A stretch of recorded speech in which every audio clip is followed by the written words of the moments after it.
তো এই দেখো আমি স্কুল থেকে চলে এসেছি, আর স্কুল থেকে আসার সময় কি কি বাজার করেছি দেখো, কত বাজার করে ফেলেছি আজকে। আজকে আর দেখে লোভ সামলাতে পারছিলাম না, এত বাজার বসেছে, এত বাজার বসেছে। তো দেখো বন্ধুরা কি কি বাজার করেছি। তো দেখো সবার প্রথম মাছ নিয়ে নিয়েছি। এটা দেখো সীতাপাটি মাছ বলে, যেটা তোমরা অনেকেই অনেক রকম নাম নাম বলো, তো আমরা বলি এটাকে সীতাপাটি।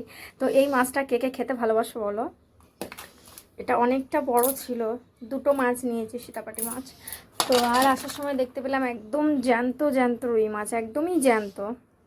তো ওই মাছটাও দেখে একদম খুব পছন্দ হয়ে গেল। দেখো মাছটা শুধু একবার দেখো, কত মানে জ্যান্ত মাছটা। তো এইটাও মাছ নিয়ে নিলাম। আর সবজি বাজারের মধ্যে দেখো নিয়ে নিয়েছি টমেটো, আর পেয়ারাটাও ভালো লাগছে বলে পেয়ারাটা নিয়ে নিয়েছি। এখানে আছে একদম কুমড়ো, দেখো কুমড়োটা কত সুন্দর দেখতে, দেখো দেখেই লোভ লেগে যাবে, লোভনীয় একবারও দেখতে। তারপর তোমার হচ্ছে এখানে আছে বরবটি, পেঁপে, পটল, বেগুন, বাঁধাকপি, কাঁকরোল। তারপর তোমার হচ্ছে এদিকে আছে লক্ষ্মী নোটে শাক।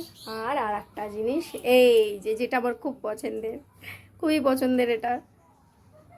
আর এখানে আছে কচুর শাক। তো তোমরা কচুর শাক খেতে কে কে ভালোবাসো সবাই প্লিজ কমেন্ট করে জানাবে। আর আজকে এখন কি রান্না বান্না করবো সেটাও তোমাদের সঙ্গে শেয়ার করবো। তো টাটা, বাই বাই।